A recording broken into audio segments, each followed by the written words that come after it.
Hello, communicators! Welcome to episode 9 of the audio series, The Communicator. Let's dive into the world of corporate communications from an in-house lens.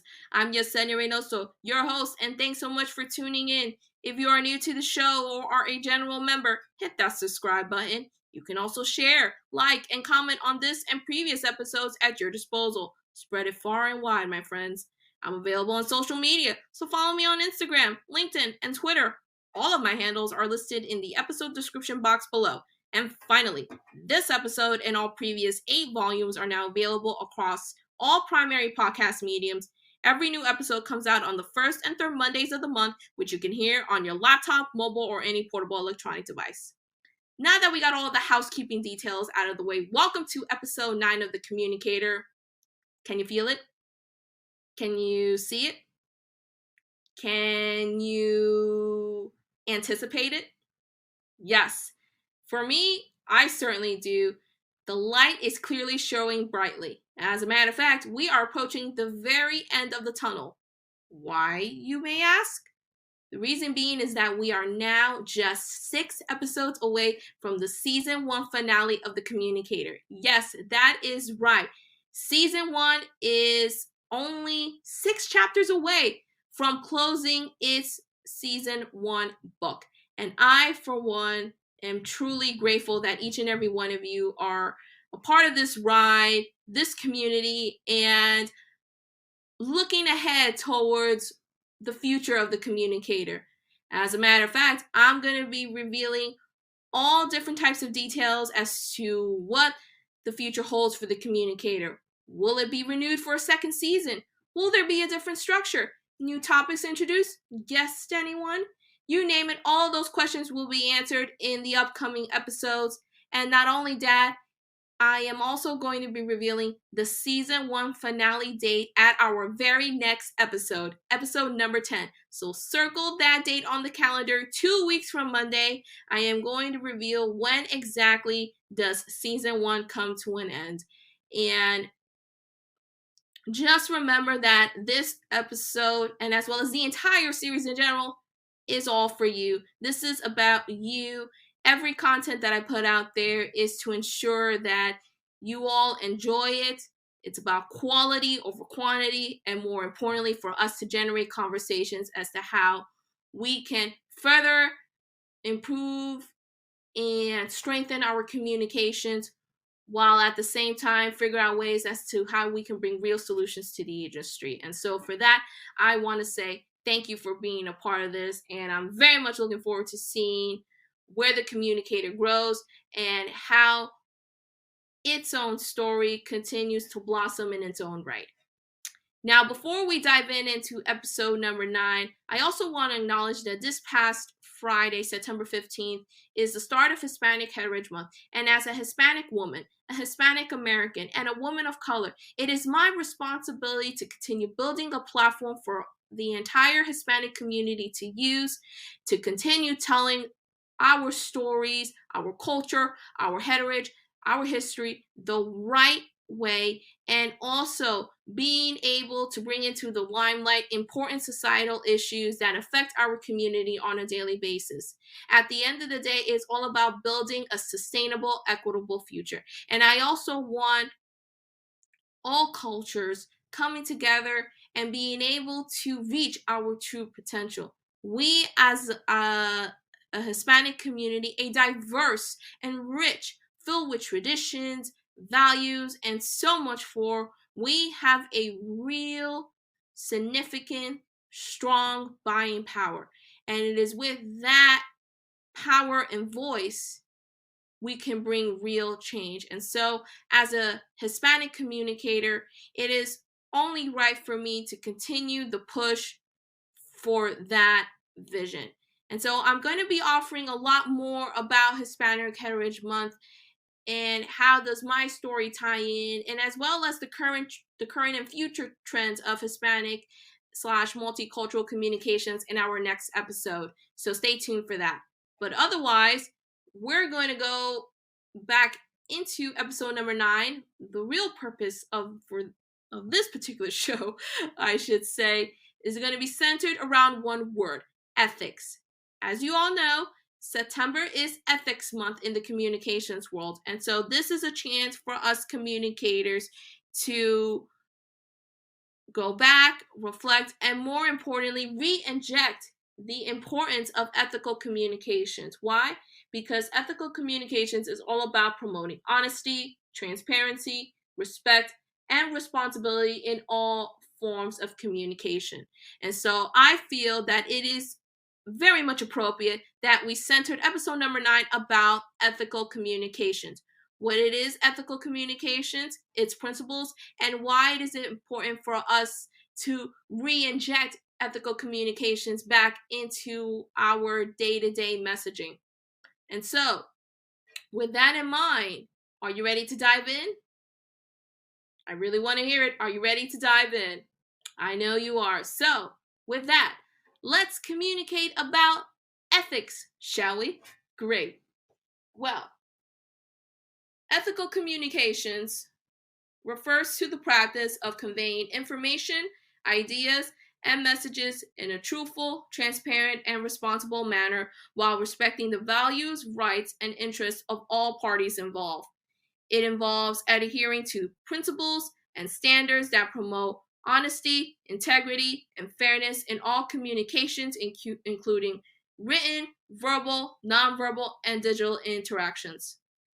It is so important for us to reevaluate the way as to how we do storytelling. And more importantly, how do we bring back ethics into our communications? Because given the current climate that we're living in, you can pretty much say that we are living in a propaganda-sized world.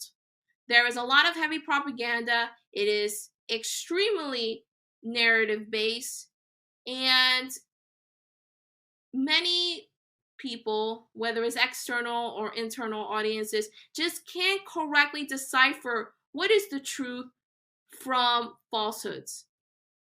A very brutal reality is lies, misinformation, disinformation spreads 6 times as much than the truth. And as we all know as well, selling any kind of lies throughout different mediums is going to generate revenue and profit.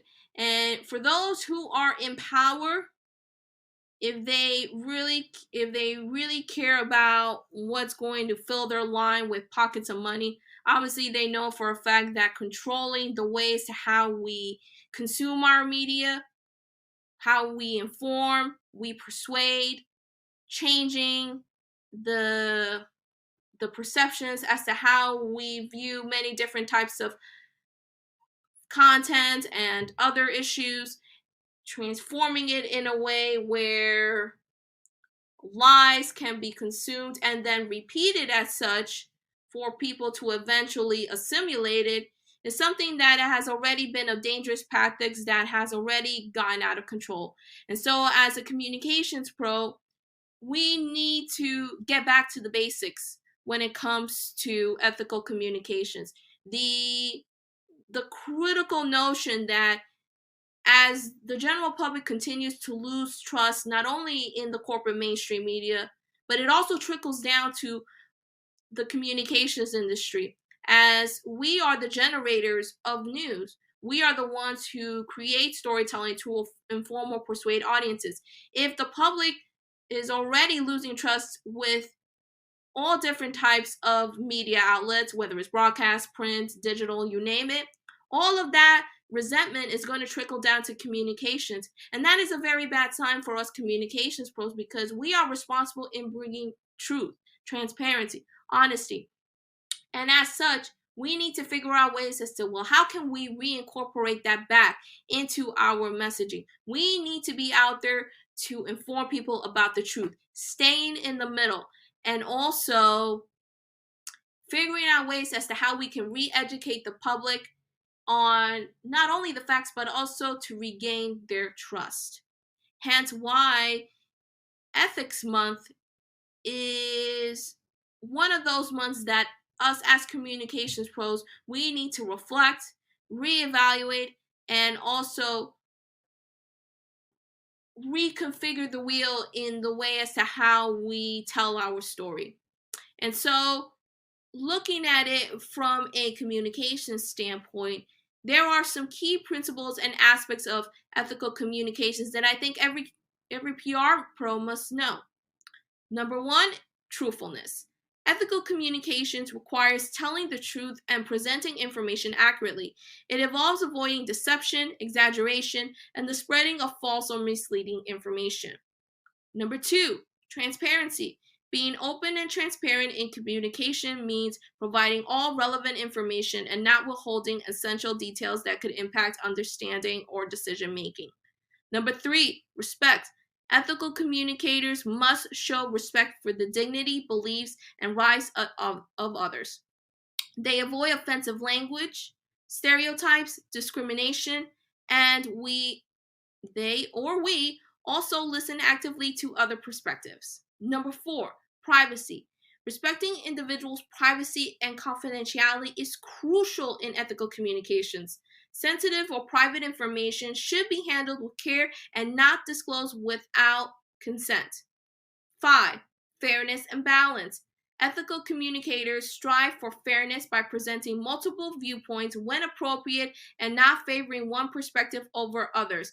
They avoid biases and strive for balanced reporting. This particular one is something that we really need to get back on the main track. Being fair and balanced when it comes as to how we tell our story, and as well as welcoming opinions from all different sides.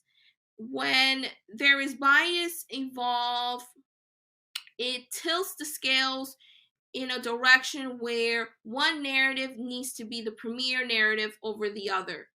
And if you go against that narrative, you're going to be chastised, victimized, censored, you name it, across the board. And that is something that cannot be done. That is pretty much censorship. And so we need to bring back that fairness and balance. And this particular topic, we'll be discussing this further at future episodes. Number six, accountability. Taking responsibility for the consequences of one communication is a fundamental aspect of ethical communications. If errors are made, ethical communicators must acknowledge them and take steps to correct them. Another important principle that we can definitely review on a future episode down the road. Number seven, cultural sensitivity. Understanding and respecting cultural differences and norms is essential to avoiding unintentional offensive and promote effective communications across diverse audiences. Number eight, digital ethics. In the digital age, ethical communications extends to online interactions. This includes responsible use of social media, avoiding cyberbullying, and respecting each other's digital privacy. Number nine, avoiding manipulation. Ethical communicators refrain from using manipulative tactics such as emotional manipulation, fear mongering, or misleading visuals to influence or persuade others. Number 10, ethical marketing and advertising. Businesses and advertisers should be very much truthful and transparent in their marketing practices, avoiding any kind of false claims and ensuring their messages are not deceptive or harmful. Number 11, responsible journalism. Journalists and media organizations have a special responsibility to provide accurate, unbiased, and well-researched information to the public. Adhering to ethical standards is crucial in maintaining public trust. This one as well. Number 5, number 6, and number 11, I definitely think we need to converse about these at a future episode because given the current landscape, those three principles in particular stand out the most when it comes to the loss of ethical communications and why it is important for us to bring that back. And these three principles are going to be playing a key role in resurrecting that, not only in the immediate future, but also in the coming years.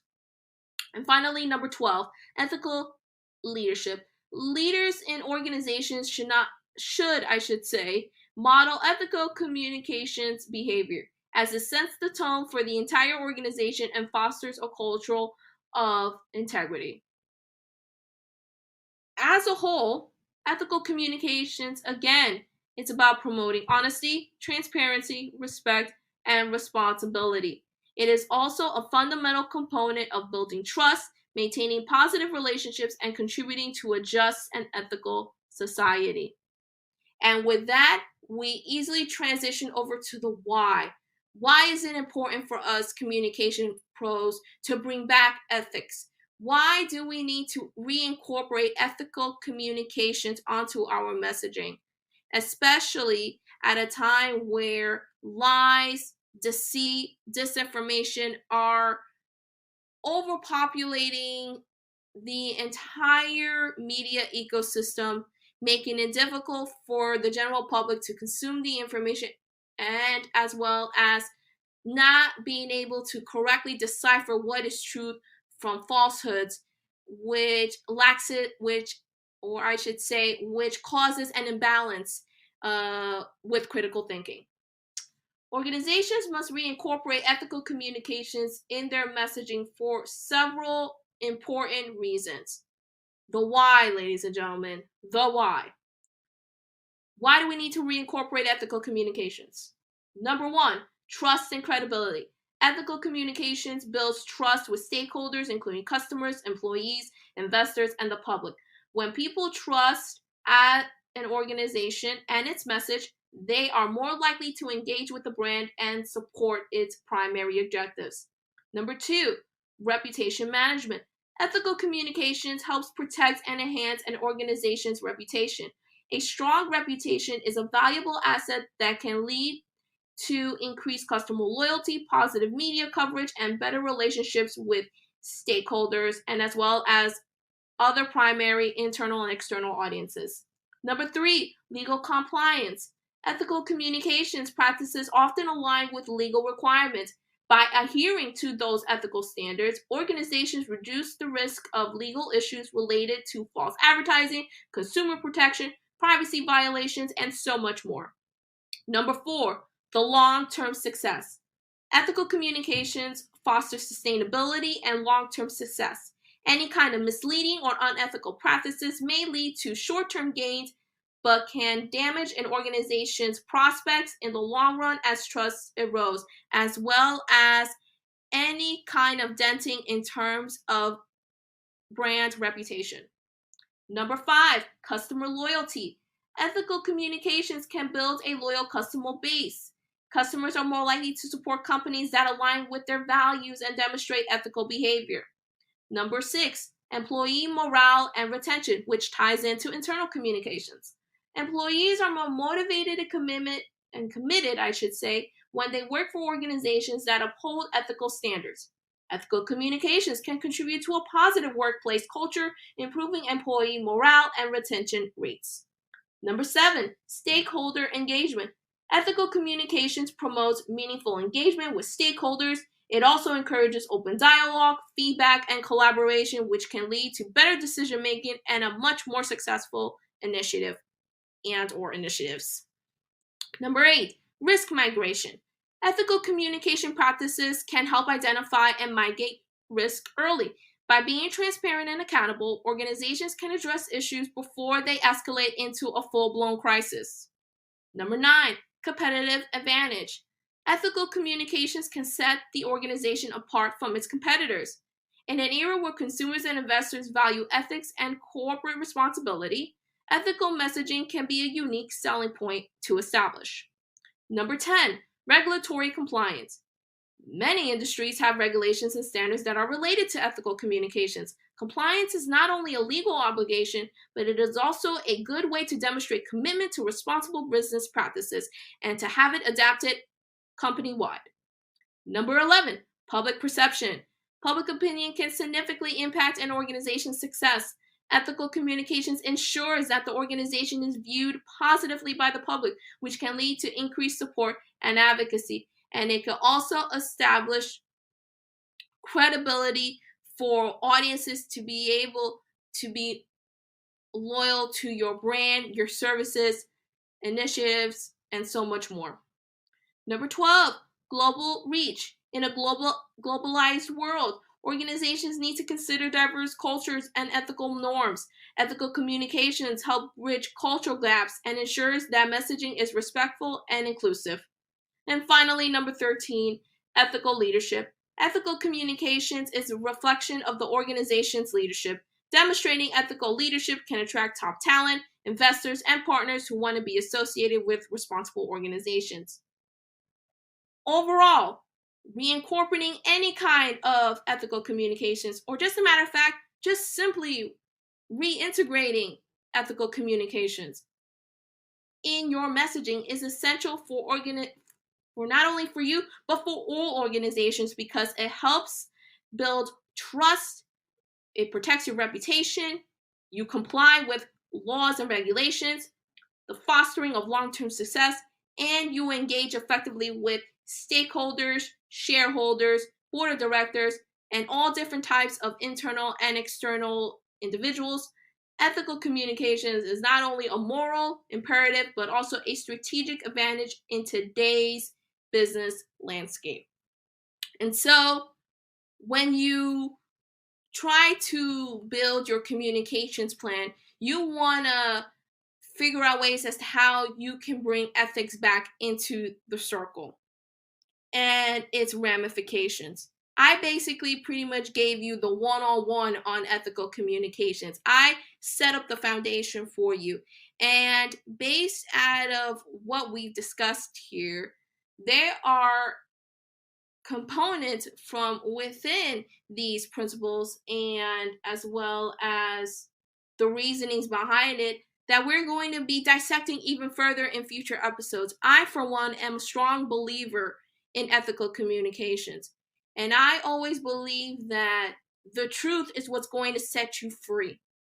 And if you are truthful, that is where you're going to gain the trust of the public. If you lie, you destroy your reputation and as well as the trust of your consumers. And so when we look further into ethical communications and why it has been lost in our society today, how can we get it back? What are the root causes? And more importantly, what happens if we continue going down this, I'm going to be blunt about it, dangerous path? It is going to set it up for consequences that I cannot only imagine what damage it could cause, not only in the communications industry, but everywhere else. And so I'm very much looking forward to be discussing this specific topic even further in future episodes, and as well as gathering your thoughts as well. What do you think about all this? Do you think we need to bring it back? Are there different methods? What's your take? I definitely want to hear from you. So please hit all of those communications mediums. Send me an email. You name it. I really think this is a topic that we must discuss further in depth. And so that is the end. We have reached the end of the line of episode number 9 of the Communicator. You have any questions, comments, anything you agree or disagree with? What topics should I focus on next? Any feedback is highly welcome. Just simply email me at yr.ymedia@gmail.com. The email is listed in the episode description. Don't forget to follow me on social media and on the Communicator. Once again, please hit those subscribe buttons, share, like, and comment away as we continue to elevate this audio series. Leave a 5-star rating or review. And lastly, tune in to episode number 10 in 2 weeks' time. And I will see you on the opposite end of the corporate comm spectrum. Till then, everyone. Bye.